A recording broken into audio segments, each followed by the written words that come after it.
जय गुरु जी संगत जी। संगत जी, गुरु जी की कृपा, गुरु जी के आशीर्वाद से आज का जो सत्संग हम आपके साथ शेयर कर रहे हैं राधिका आंटी का है। बहुत ही प्यारा सत्संग है, ब्लेसिंगफुल सत्संग है। सभी गुरु परिवार से हाथ जोड़ के विनती है, सत्संग को अंत तक सुने, ध्यान से सुने, पूरा सुने और गुरु जी की ब्लेसिंग्स प्राप्त करें। तो चलिए संगत जी, चलते हैं गुरु जी महाराज के सत्संग की ओर। सत्संग शुरू करने से पहले करते हैं गुरु जी का मंत्र जाप। ओम नमः शिवाय, शिव जी सदा सहाय। ओम नमः शिवाय, गुरु जी सदा सहाय। जय गुरु जी संगत जी। संगत जी, मेरा नाम राधिका है और मैं जितनी बार गुरु जी का शुक्राना करूं उतनी बार कम है। हर श्वास का शुक्राना गुरु जी, कोटि दान शुक्राना मेरे महाराज का कि उन्होंने हम सभी गुरु परिवार को अपनी छत्र छाया में सुरक्षित कर रखा है। संगत जी, सत्संग शुरू करने से पहले मैं गुरु जी का मंत्र जाप करूंगी। ओम नमः शिवाय, शिव जी सदा सहाय। ओम नमः शिवाय, गुरु जी सदा सहाय। संगत जी, वैसे तो गुरु जी से हमारा रिश्ता जन्म जन्मांतरों का है। न जाने कितने जन्म हम गुरु जी से जुड़े हुए हैं, लेकिन हम उनको महसूस और उनका एहसास हमें जब होता है जब वो हमारे दुखों को काटना शुरू करते हैं। संगत जी, गुरु जी सच में महाशिव के अवतार हैं और वो अपनी संगत का आज भी उसी तरीके से कल्याण कर रहे हैं जब वो अपनी फिजिकल फॉर्म में थे। सच मानिए संगत जी, मुझे और मेरे बच्चों को गुरु जी ने इस कदर निहाल किया है जिसकी मैंने कभी शायद कल्पना नहीं की थी। लोग कहते हैं संगत जी कि गुरु जी मिल गए तो हमें सब कुछ मिल गया। लोग कहते हैं हमारे पिछले अच्छे कर्म होंगे जो हमें इस जन्म में गुरु जी मिले हैं।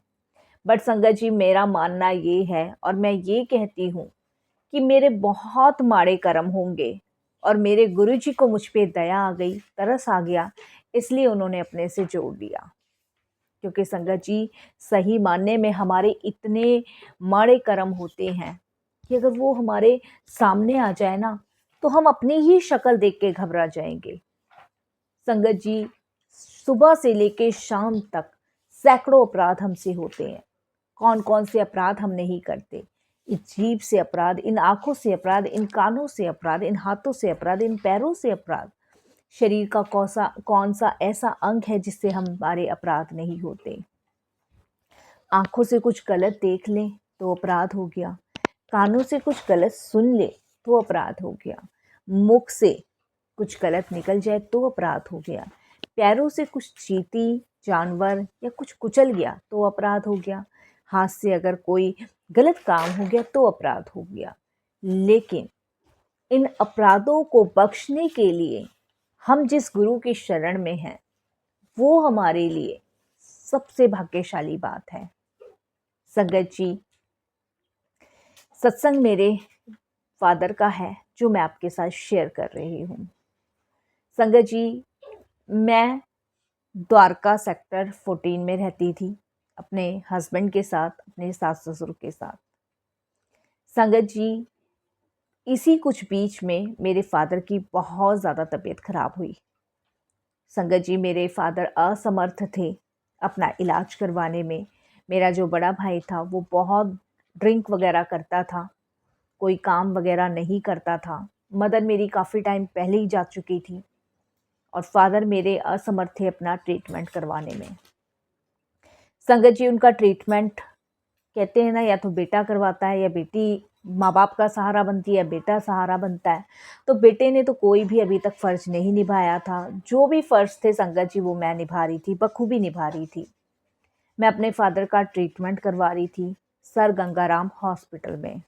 बट संगत जी, मेरी इस ट्रीटमेंट को करवाने से और मेरे पिता की सहायता करने से मेरे खिलाफ मेरे mother in law, father in law और मेरे हस्बैंड मेरे अगेंस्ट थे। वो नहीं चाहते थे कि मैं कोई भी पैसा उन पे खर्च करूं। वो यही चाहते थे कि आखिर तुम्हारा भाई है तो उसे तुम्हारे पिता का ट्रीटमेंट करवाना चाहिए, तुम क्यों इस सब चीज़ में इन्वॉल्व हो रही हो। बट संगत जी, कुछ लोग ये भूल जाते हैं कि जब एक लड़की एक लड़के के माँ बाप को अपना मान सकती है, तो एक लड़के का भी फ़र्ज़ बनता है कि वो लड़की के माँ बाप को अपना माने, बट ये कोई भी नहीं मानता है। संगत जी, मुझे बहुत ज़्यादा मेरे हस्बैंड टॉर्चर करते थे, क्योंकि मेरे मदर इन लॉ, मेरे फादर इन लॉ मुझे कुछ नहीं कहते थे, बट मेरे हस्बैंड को कह के मुझे टॉर्चर करवाते थे। संगत जी, हर 3 मंथ्स बाद मेरे फादर का टेस्ट होता था। काफ़ी महँगे-महँगे इंजेक्शंस लगते थे, मेडिसिन चलती थी, उन सब का खर्चा मैं उठा रही थी। संगत जी, मेरे हस्बैंड इस चीज़ पे बहुत लड़ाई करते थे, बहुत कलेश करते थे, बहुत ही ज़्यादा कलेश करते थे। ये समझ लीजिए संगत जी कि इतनी कलेश उन्होंने कर रखी थी कि मेरा खाना-पीना तक संगत जी बहुत दुश्वार कर रखा था। हालाँकि मैं संगत जी मैं एक स्कूल टीचर हूँ और अपनी ही सैलरी से ट्रीटमेंट करवाती थी, बट वो भी उन्हें पसंद नहीं था। मेरे को समझ नहीं आता था मैं क्या करूँ, क्या ना करूँ? क्योंकि पिताजी का दुःख देखा नहीं जाता था, भाई को समझाने पे उसे समझ नहीं आता था। वो कहते हैं ना संगत जी, जब मुसीबत आती है तो चारों तरफ से आती है। मेरे 2 बेटे हैं संगत जी, अभी वो छोटे हैं, ज़्यादा बड़े नहीं हैं। बट संगत जी, इसी लड़ाई के चलते हुए, कलेश करते-करते संगत जी फिर भी मैं अपनी रिस्पॉन्सिबिलिटी अपने फादर के लिए निभा रही थी। कितनी बार संगत जी मेरे हस्बैंड ने मुझे छोड़ने के लिए कह दिया है कि अगर तुम्हें यही सब करना है तो तुम अपने फादर के घर ही जाके रह लो। बच्चों को और मम्मी-पापा को मैं खुद सँभाल लूँगा। ये वर्ड कहने में बहुत छोटा है संगत जी, लेकिन जब जिससे आप ज़िंदगी भर के साथ बंध कर आए हो, ज़िंदगी भर की उम्मीद रखते हो, अगर वो ये शब्द बोल दे, तो कहाँ लगती होगी ये सभी जानते हैं। संगत जी, जब मेरे हस्बैंड मुझे ये सब चीज़ें बोलते थे, मैं टूट के बिखर जाती थी। मुझे सपोर्ट नहीं था, कहीं से सपोर्ट नहीं था।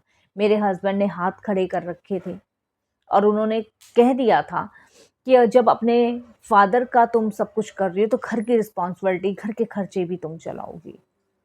संगत जी, 16,000 की सैलरी में, और ये सोचिए कि कैसे मैं फादर का ट्रीटमेंट करवाऊँगी, कैसे घर का खर्चा चलाऊँगी, कैसे बच्चों की फ़ीस करूँगी, ये बहुत ज़्यादा मुश्किल था।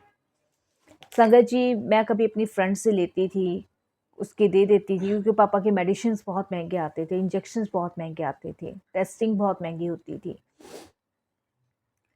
संगत जी, इसी बीच में मेरा जो भाई था, जो शराब वग़ैरह पीता था, संगत जी उसके नाम ही मकान था, उसने वो मकान बेच दिया। जबकि संगत जी मेरा भाई मैरिड था, उसके 2 बच्चे थे, वाइफ़ थी, उसके पीने-खाने के कारण ही उसकी वाइफ़ और उसके बच्चे उसे छोड़ के चले गए थे। जब भी उसको समझ नहीं आ रही थी, जब भी उसके अंदर बदलाव नहीं आ रहा था।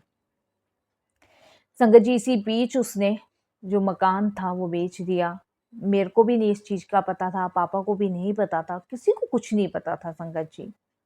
और संगत जी, जिन्होंने वो मकान खरीदा था, तो वो मकान देखने आए और उन्होंने हमें खाली करने के लिए बोला, तो संगत जी तब हमारे पैरों तले ज़मीन खिसक गई कि ये क्या हुआ?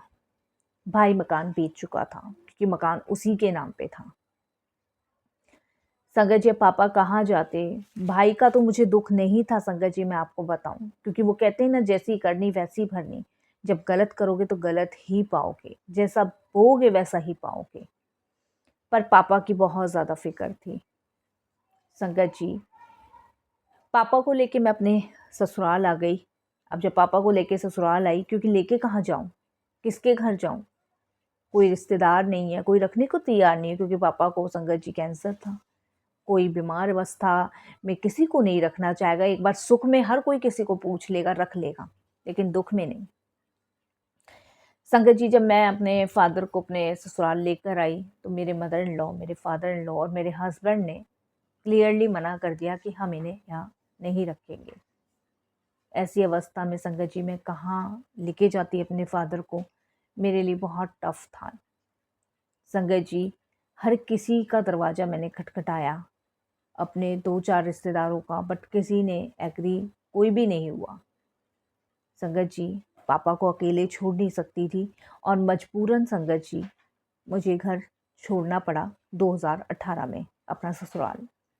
2018 में मैंने अपना ससुराल छोड़ा। स्कूल मैं जा ही रही थी संगत जी। संगत जी, मैंने स्कूल में अपनी सारी टीचरों से बात करी। बट संगत जी सबकी फैमिली है, सबके हस्बैंड है, सब मैरिड हैं, तो सबके लिए बहुत टफ हो जाता है ये सब कुछ करना। बट मैं थोड़े दिन के लिए किसी से सहारा मांग रही थी कि कुछ दिन, एटलीस्ट 10-15 दिन कोई हमें सहारा दे दे, जिसके चलते हुए संगत जी मैं अपना कहीं ऐसा इंतज़ाम कर सकूं जहाँ पे मैं अपने फादर को रख सकूं। बट संगत जी कहीं से सहारा नहीं। बहुत दुखी थी, परेशान थी, कहीं कोई सहारा नहीं था, कहीं कोई उम्मीद नहीं थी।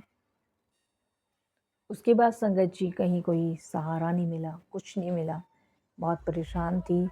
बट हाँ, स्कूल में जब मैंने प्रिंसिपल ऑफिस में बात करी, उन्हें कंडीशंस के लिए बताया, तब संगत जी उन्होंने मुझे स्कूल के अंदर ही एक रूम प्रोवाइड करवाया, जिसमें मैं अपने फादर को लेकर संगत जी रह रही थी। जहाँ स्टाफ रूम मान लीजिए या फिर ये कह लीजिए जो अ, रहते हैं स्टाफ के कुछ लोग, उनके लिए था, वहीं एक रूम अरेंज कराया सिर्फ 10-15 दिन के लिए। संगत जी मेरे बच्चे मुझे उन्होंने दिए नहीं थे, मैं और मेरे फादर थे। मेरे पास किसी का फ़ोन नहीं आया ये पूछने के लिए कि तुम कहाँ हो, कहाँ गई हो, ना मेरे हस्बैंड का, किसी और से तो ख़ैर क्या उम्मीद करूँगी। संगत जी अभी सिर्फ़ मुझे 3 दिन हुए थे। पापा मेरे 75 प्लस हैं संगत जी। मैं बता नहीं सकती कि वो टाइम कितना टफ़ था, कितनी सारी कंडीशंस थी। और संगत जी सबसे बड़ी बात, एक माँ अपने बच्चों से दूर थी, ना फ़ोन पे बात कर सकती थी, ना मिल सकती थी, ना ही संगत जी किसी रिश्तेदार से पूछ सकती थी। भाई का कुछ पता नहीं था। जब संगत जी हमारे स्कूल में एक नए सर आए थे, अजीत सर, जो कि मैथ्स के टीचर थे, जो कि 10th क्लास को पढ़ाते थे। तो संगत जी मैं भी उसी स्कूल में ही पढ़ाती थी और मेरे फादर संगत जी दिन में रेस्ट करते थे। कभी-कभी मुझे स्कूल से ऑफ लेना पड़ता था, क्योंकि 10-10, 12-12 दिन मेरे फादर को हॉस्पिटल एडमिट होना पड़ता था, तो कौन देखभाल करेगा, मैं ही करती थी। बट वो कहते हैं ना संगत जी, इतने सारे बुरे लोग में कुछ अच्छे लोग भी हमें मिल जाते हैं। प्रिंसिपल हमारी बहुत अच्छी थी, जो मुझे स्कूल से ऑफ दे देती थी।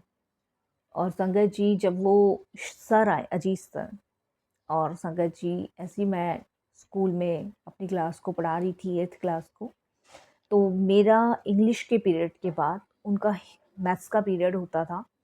तो संगत जी मुझे हिंदी के पीरियड्स में अपने फादर के लिए जाना पड़ गया देखने के लिए। मेरे फादर को उस दिन बहुत खांसी थी।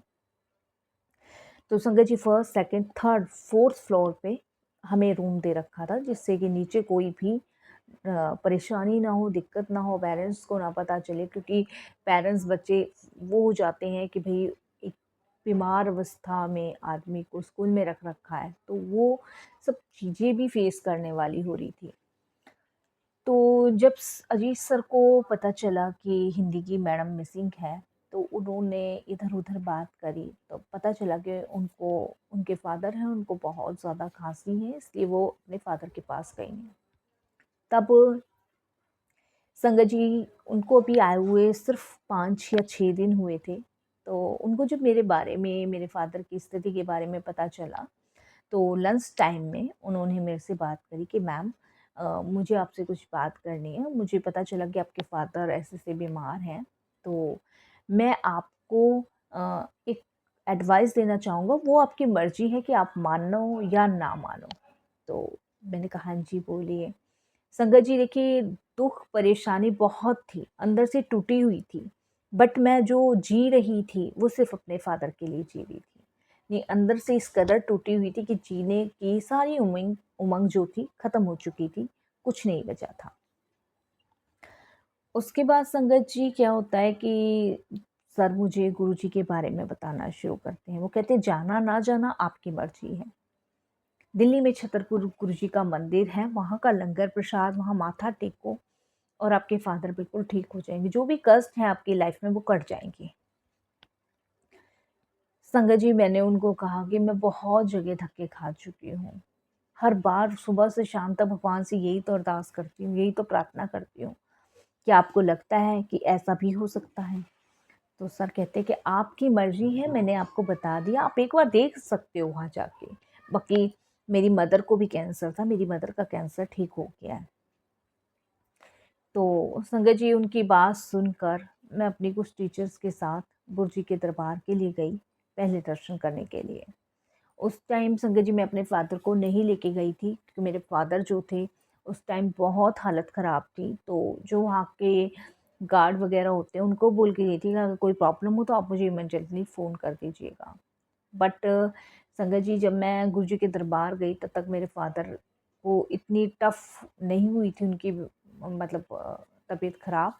तो मैं आराम से गुरुजी के दर्शन करके आई। जब गुरुजी के यहाँ माथा टेका तो बहुत रोई, इतना रोई कि बहुत रोई। ऐसा लगा जैसे पता नहीं पूरी ज़िंदगी का सैलाब उस समय निकल के बाहर निकल के आए। और मैं बता नहीं सकती संगत जी, बहुत हल्का मन हुआ। उसके बाद संगत जी दर्शन करके आई, वहाँ जल प्रसाद जो लंगर प्रसाद जैसे अंकल ने मुझे बताया था, अब तो मैं अंकल ही कहूँगी अजीत सर को, बट जैसे उन्होंने बोला था वैसे ही मैं लेकर आई और मैंने घर आके अपने फ़ादर को लंगर प्रसाद कराना शुरू किया। संगत जी, जैसे मैंने लंगर अपने फ़ादर को करवाया, वैसी संगत जी उसके 15 से 20 मिनट बाद उनको खून की उल्टियाँ होनी शुरू हुई। और संगत जी, जब मैंने देखा कि मुँह से ब्लड निकल रहा है तो मैं इमीडिएटली घबरा गई, बहुत बुरी तरीके घबरा गई। मैंने कहा ये क्या हुआ? फिर मुझे लगा शायद बाहर का खाने से मना किया हुआ है, तो संगत जी मैं तुरंत हॉस्पिटल लेके भागी। जब हॉस्पिटल लेके भागी संगत जी, तो वहाँ डॉक्टरों ने उनको एडमिट किया। एडमिट करने के बाद संगत जी करीबन 7 या 8 दिन मेरे फ़ादर जो थे वो हॉस्पिटल में रहे। संगत जी 75 प्लस थे, एज बढ़ ही रही थी और डॉक्टर का कहना था कि कैंसर बहुत ज़्यादा फैल गया है, तो ठीक करना पॉसिबल नहीं है। पर संगत जी, वो कहते हैं ना कि जो भी गुरुजी करते हैं, जैसा भी गुरुजी करते हैं, बहुत अच्छा ही करते हैं, वो कुछ सोच के ही करते हैं। मेरे फ़ादर तड़प रहे थे, परेशान थे, क्योंकि हर तरफ सुइयों से गुथे हुए थे। शरीर पूरा एकदम संगत जी सुन्न हुआ पड़ा था, नील पड़ा हुआ था। संगत जी, कैंसर के कारण वो बहुत दर्द सह रहे थे, बहुत पीड़ा सह रहे थे। उसके बाद संगत जी 2021 में मेरे फ़ादर चल बसे।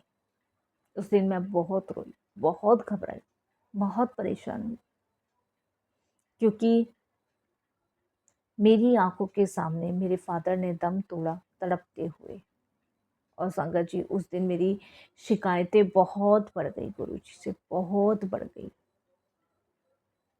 मैंने कहा गुरुजी, मैंने आपको इतना माना, आप मेरे फ़ादर को नहीं बचा पाए, आप उनका कैंसर नहीं ठीक कर पाए, आपने दुनिया जहाँ को ठीक किया है गुरुजी, आपने मेरे फ़ादर को क्यों नहीं ठीक किया? मैं संगत जी गुरुजी से रोज़ शिकायत करने लगी, क्योंकि मैं अकेली पड़ चुकी थी संगत जी, मेरे साथ कोई नहीं था। 2018 में मैंने अपना घर छोड़ा था। उसके बाद से संगत जी मैं अकेली थी, कोई सहारा देने वाला नहीं था। बच्चे बच्चे मेरे अगेंस्ट थे, हस्बैंड जिसे कोई मतलब नहीं था, mother in law father in law ने आज तक नहीं पूछा था मैं कहाँ हूँ कहाँ नहीं हूँ। संगत जी, अंतिम संस्कार मेरे फादर का मेरे स्कूल वालों ने, मेरे स्टाफ ने मिलके करवाया। उसके बाद संगत जी गुरुजी से बहुत शिकायतें रहीं। फिर संगत जी 22 अक्टूबर को गुरुजी ने मुझे ड्रीम दर्शन दिए और ड्रीम दर्शन में उन्होंने मुझे दिखाया कि मेरे फादर उनके पास है, उनके चरणों में है। गुरुजी ने मुझे ड्रीम में बताया कि तेरे फादर के बहुत माड़े कर्म थे, अगर मैं इसे मोक्ष नहीं देता, अपने चरणों में नहीं बुलाता, तो ये नरक की ज़िंदगी भोगने वाले थे, क्योंकि इनके पिछले कर्म बहुत ज़्यादा माड़े थे। पिछले जन्म में इन्होंने बहुत अपराध किए थे, इन्होंने बहुतों का दिल दुखाया था, बहुतों के साथ गलत किया था। उस कर्म को भोगने के लिए ही इन्हें पृथ्वी पर मनुष्य का जन्म मिला था। अगर मैं इसे अभी अपने चरणों में नहीं लेते या अपने चरणों से नहीं लगाता, अपने पास नहीं बुलाता, तो अगले जन्म इसे फिर मनुष्य का जीवन मिलता और फिर ये बीमारी से ही पीड़ित रहता। तब संगत जी मैं अगले दिन सुबह बहुत रोई और मैंने बहुत क्षमा मांगी, क्योंकि मुझे समझ आ चुका था कि गुरुजी जो करते हैं अच्छा ही करते हैं। वो हमारे कर्मों से हमें मुक्ति दिलवाते हैं।